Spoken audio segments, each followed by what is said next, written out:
Hello everyone, welcome into the studios today. Ryan Daniel, many of you will recognize Ryan Daniel from the community. If you don't recognize his face, you'll recognize his name from, I guess, Ryan, a lot of people got to know you and I mean, lifted you up and prayed for you, man, when you got COVID a few years back. Yep. You know, COVID's still a word we hear all over, but man, what a time that was.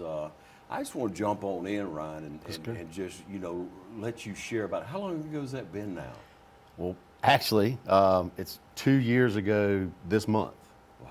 Exactly 2 years ago. Of course, you know, Facebook, social media, things like that.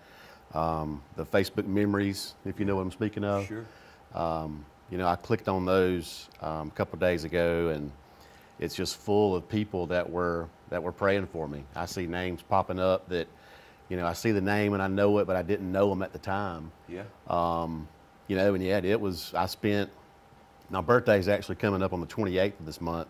Cool. And I spent my birthday in the hospital 2 years ago. Yeah. Sure did. And I can remember Ryan, my wife saying, "Do you know Ryan Daniel?" I'm like, "Yeah, what about him?" You know, and it's one of those stories that, you know, you hear about it. She's telling me, and I'm like, no, that's that's got to be a different one. Because you're a picture of health, man. You always have been. You've been that dude.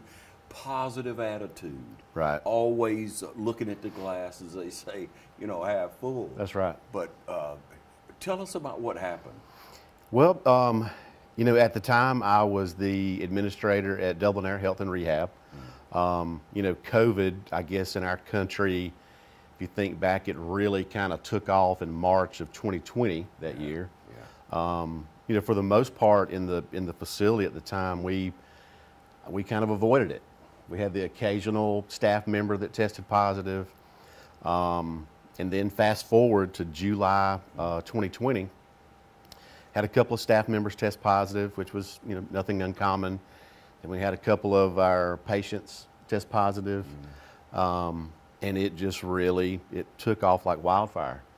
And you know, my dad was a patient at Dublin Air at the time. He had been in a nursing home for about last 10 years of his life, and he became positive. And I remember having to move him to another wing. We just really didn't have the information that we have now of, you know, of best practices of things we should be doing. We were doing the best we could. Sure. So anyway, we're moving patients around, and I just kind of started feeling bad. And I was skeptical of the COVID virus, you know, when it first came out, and I was like, you know, I'm just gonna have a cold. If I get it, I'll be okay. Yeah. Kind of like a lot of people. Yeah. And you know, God has a way of showing us, you know, that He's still in control. You know, so my father actually passed away on a Wednesday, and then that next Friday, we had to call the EMTs to the house because I just really couldn't breathe. My O2 sats were in the 70s, and went to the hospital, was admitted. You know, still thinking, I'll be okay. I'll get some IV meds and things like that, and I'll be okay. Yeah. Not a big deal. Yeah. Well, you know, you messed around in the hospital for 7 or 8 days, and they were communicating with my wife a lot, and you know, they basically said that, you know, my breathing was not getting better, and we may have to, you know, he may have to be on a ventilator. You know, me and my wife had talked about it, and you know, you say these things, man, I don't want to be on a ventilator. I don't want to be on a ventilator. But I remember vaguely kind of having a conversation with her, and she was like, Ryan, she said, they're talking about having to, you know, put you on a ventilator, and I'm like, well, you know, whatever we got to do, I'm not ready to go yet. Yeah. You know, that's you think back to those conversations, and that's a lot. It was tough because, you know, at the time, you know, it was almost like a death sentence. If you went on the vent, a lot of people weren't coming off. Right. You know, there's a lot of people in our community that didn't make it, and there's a few good stories, you know, that people did make it. You know, so I was a little anxious about that. Yeah, so I bet so. Yeah. All right, and you know, thank God you were one of them that That's made right. it. Yep. I mean, you got a story to tell, Ryan. But going in, and what do you remember from that point, and then coming out of it? Well, there was a time when, I went on the ventilator. There's a period of about 48 hours that I just don't remember. I went on the ventilator, and they had a plan to immediately, get me shipped out to a bigger hospital that offered ECMO, ECMO. Basically, I just tell people ECMO is almost like dialysis for your lungs. It allows your lungs, time to heal up. And I was a candidate because I didn't have any comorbidities, no diabetes, no blood pressure. I was a little overweight, but I didn't have a lot of any health issues because therefore I was a candidate for that. And so about 48 hours, I really don't remember. And I was airlifted with the air vac team out here up to Piedmont Hospital and was placed on, ECMO. I was on ECMO for about 5 days, finally come off ECMO. And if viewers out there, if you don't know what ECMO is, it's worth, hitting a Google and because I didn't know either. Yeah. When I came to, I had to Google it myself because it was something new to me. Yeah. But we went through that and came off the ECMO. And then when I came off the ECMO, I was alert and oriented, but I still had the vent, which I thought was kind of odd. They let me come off sedation. Yeah. So I was able to listen on the phone, but I couldn't talk. I couldn't say anything. So nobody could go in the hospital. Sure. So that was very tough. And fast forward through some of that, and I came off the vent, started breathing on my own, and my wife and one of my best friends and my mother, and they came to pick me up, and we came home. First part of September. So about 30 days I was in the hospital. Yeah. Yeah. And then what was that like? You had a rehab period. Yeah, I did. I was in the hospital for those 30 days, and that time frame, I didn't go back to work until the end of November. I had to not completely learn how to walk, but being in the bed for 30 days, the muscle tone in my legs was just gone, and I had physical therapy coming to the house. I was on a nasal cannula with oxygen, at the house for several weeks, taking a lot of medication, things like that. So, it was. You built your strength back then. Yeah, I lost about 55 pounds while in the hospital. Of course, I've gained all that back. So.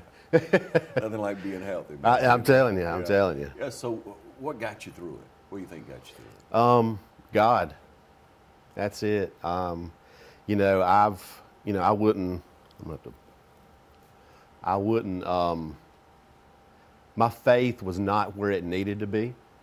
I've always been a believer. That's been a part of my life that I've I wouldn't say struggled with, but I never had a good direction. But that's nothing but God, man. Yeah. Nothing but God. People praying, hundreds, maybe even thousands of people that were praying. Even, this morning, I'm going through Facebook, and I always pop the memories, and it's just person after person after person that, praying and praying and praying and sharing the message that my wife was posting on Facebook, the updates and things like that. And it's overwhelming. It really is. Even looking back 2 years ago, it's overwhelming. Change your perspective on it, brother. It really does. It really does. And I had people calling me, and I was on the vent. People would call on the phone. I could listen. They would pray with me. I'm sitting in there crying like a baby. Yeah. Couldn't talk. Yeah. Yeah. But it's just, that's nothing but God, man. Yeah. Nothing but God. That's great. We'll take a short break and be right back with Ryan. From humble beginnings with a desire to serve the Dudley community, Bank of Dudley has grown to 5 locations, serving Lawrence, Twiggs, and surrounding counties. Serving our community since 1905, the Bank of Dudley is looking forward to its 2nd century of community banking. Drop in today to any of our 5 locations: Jeffersonville, Dudley, East Dublin, Veterans Boulevard, and downtown Dublin. Bank of Dudley, member FDIC, and an equal housing lender. It's that time of year when we come together to support our teams. And our team here at Dublin Chevy Buick GMC is here to support you. Down here at Dublin Chevrolet, where we're putting dreams in driveways. Go! Let's get on this! Whether it's helping you with your next purchase or just servicing your current vehicle. Yes, Miss Thomas, we've got your Traverse booked for next week. North and south! And remember, support your local team. You know the rest. All right, we welcome you back. And Ryan, you know, you shared about that, and you talk about your dad. Tell us your dad's name, your mom's name, where y'all grew up. My dad, Jimmy Ray Daniel. You know, he lived in Dublin, you know, for the majority of his life. He was a engineer with the railroad, and you know, for anybody that may know my dad, he kind of led a different life. I'll just say it that way. And ended up having a stroke at what I would say a young age. Ended up in a nursing home, and he was actually in a nursing home that I operated in Swainsboro for several years. Wow. And then when I came over to Dublin, you know, he wanted to move over here, and you know, he had, you know, lung issues. He was a smoker, had, you know, suffered with COPD for, you know, quite a few years, and when he, you know, got COVID, it really did a number on his lungs, and he had made a decision that, you know, he didn't want to be on a ventilator and things like that. So we respected that, and I was there with him when he took his last breath. Wow. Yep. Man, your mom, tell us about Yeah, my mom is Jan Lumley. She's retired from the VA, and I joke with her. You know, she, I think she works more now than she did when she was with the VA. Yeah. She does little odd jobs, but you know, she's still here in Dublin and doing well. Good. Yep. Good. Yep. Now your wife, and you got a great family, your children, just beautiful children. Let's talk about them. Yeah, my wife is Becky Daniel. She and I have been together. We have 2 children together. I have 2 older boys as well. I have Becky. She works at Pine Forest, the little preschool thing over there. That's where I have a 3-year-old, Hudson, and he goes over there. Chesney, who is 6, she goes out to Southwest. And I have Dalton and Nolan, 2 older boys. Dalton's working, you know, trying to raise a little family. And Nolan, he is over at New Orleans now, at the University of New Orleans, playing baseball. Chasing the dream. Chasing the dream, man. Yeah, chasing the dream. And y'all go with him now. Oh, yeah. He played Summer League. Talk about it, man. Yeah, he played the past 3 summers. He's played with the Savannah Bananas. Yeah. And they've got a huge social media presence, and it's a lot of fun. And he said that's some of the most fun he's ever had playing baseball. And they're actually pretty good too. So it's fun to watch. That guy that's come in there and marketing that is just incredible. It is really taken off, and he's really enjoyed that. He's in the past 3 summers actually, so that was good. You've always been there for your children. Sure. You know, and you know, you just see that you the dad has been there. But man, what a perspective to come through what you've been through, to count those blessings every day, and then to get to spend that time with your kids now.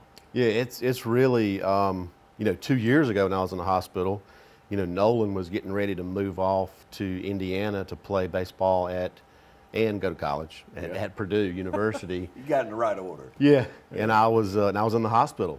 Couldn't make that trip. Yeah.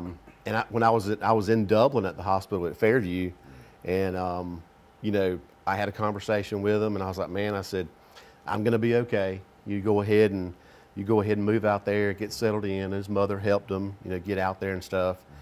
And then fast forward, I ended up kind of taking a turn for the worse. They had to get him back down here because, I mean, honestly, there were several days that we didn't know what was going to happen. But once again, man, you know, God, prayer. I mean, I've met some amazing people. You know, sometimes Facebook can be a horrible tool. Sure. You know, but for my instance, you know, with that situation, I've met some amazing people. I've kept in touch with them over the years. Yeah. You know, so it can be a good thing sometimes. Yeah. Hey, Ron, has your perspective or your advice on what you advise your boys, you know, because they were old enough to give them life advice Sure. before COVID, and how's that advice changed to now? Yeah, it's I tell people, if anybody's ever worked with me, if I have a meeting with people, I'm always the person that, especially working in healthcare, a lot of times it's a negative environment. We have a meeting and we talk about the bad things, who fell, who's in the hospital, things like that. Yeah. But I always tell people we have to find something positive, no matter what's happening.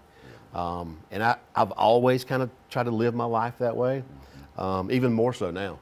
Yeah. Because I think me and my wife, we'll have conversations and we'll just sit there and we're talking about, planning for something. And I sit there and I just think back 2 years ago. I said, man, things could have been a lot different, Yeah. but we're here, so let's make the best of it. Yeah, yeah. So, Now you talk about work, and we talk about you being an administrator at C. Ross Management. What's the C. Ross Management? C. Ross Management, it's a company. It's a smaller family-owned and operated company. We have properties, a couple properties over in Alabama.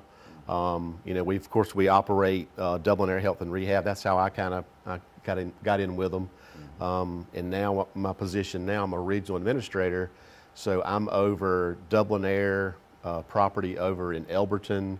We have one in Macon, College Park, and Autumn Breeze up in Marietta. So. Yeah. And you talk about that relationship with your staff and with patients, and you got to have a tender heart. You got to have the right perspective to help people who can't help themselves sometimes. They're either at rehab, and that's a lot different than Sure. being I guess, in-house patient. Sure, a long-term patient. Yes, Yeah. sir. It's a business, but it's a business where we're taking care of people. So you really have to have what I say, a giver's heart. And I feel blessed to be in the position that I'm in now. I love Dublin Air. I love going there for a visit, seeing all the old people, seeing all the people I used to work with and things like that. But I feel blessed I was given the opportunity with this company, to grow and to go into other buildings, and just kind of expand the people that I'm able to come in contact with. And you really meet some great people. I really enjoy what I do. So talk about that, because you have a kind of a laser or zoned in perspective now because of what you've been through. You see what the Lord is doing. Talk about how you've been prepared for this position, what you've been through in life, and how it's helping you to serve now. Yeah, I started working in nursing homes back in 1997, which that's so long ago now. My first job in the nursing home was what we called central supply. I was the person that ordered supplies and things like that. And after working there for, a couple weeks, I was like, man, I think I may have found something I want to do. So I was able, after a couple years of experience and combined with my education, I was able to take the state exam. And then I became officially a licensed nursing home administrator. That was in 2001. And I've just been doing it ever since, Yeah. And you gain more compassion every day, I'm sure. Yeah, I really do. When I go into a building now, I kind of go in almost kind of as a risk management. I make sure that the building's collecting their money. I make sure the building's ready for surveys, things like that. But I always take time to talk to the patients, because if it was not for patients, I wouldn't have a job. So that's the most important thing. And having those relationships with people. And yesterday I walked into Dublin Air and seeing the patients that were there, a couple years ago when I left. It's just it's a good feeling. They remember me, and it's very rewarding. It's not an easy job sometimes. It's a tough job, but at the end of the day, it is very rewarding, and I really do enjoy what I do. Yeah. When you get to serve, you get to help others, and you get to make a living for your family. Sure. Yep. That's a win-win. Yep. It really is. And I tell people all the time, and I have meetings and discussions with people, and I couldn't do it for free. I couldn't volunteer because I have kids and family and things like that. But I couldn't think of a better job to get paid to do what I do. It's really, really rewarding. Yeah, yeah. We'll take another short break and be right back with Ryan. Hello everyone, I'm Brandy Scarber. I'm the clinical coordinator here at the Breast Center at Fairview Park Hospital. We would like to invite you to our newly renovated mammography suite with its own dedicated entrance that has a boutique feel. You're able to make your appointment online at fairviewparkhospital.com or by calling 478-274-3919. Most appointments take 30 minutes or less, and we will have your results to your doctor in 24 hours. Call Mr. Appliance for a speedy expert service. Or your appliance is not performing correctly, call 309-5960. Mr. Appliance of Dublin is your go-to company for dependable quality appliance service. Our experts are committed to delivering exceptional results in a timely manner, whether you need repairs, replacement parts, or general maintenance. Technicians are available on your schedule and always provide courteous, respectful, and quality work every time. Our technicians always explain and ensure understanding so you'll never encounter surprise fees. Trust Mr. Appliance for residential and commercial repair, service, and maintenance. Call 309-5960. That's 309-5960. 309-5960. Serving Dublin and the surrounding area. Mr. Appliance and Speedy Expert Service, a locally owned and operated franchise.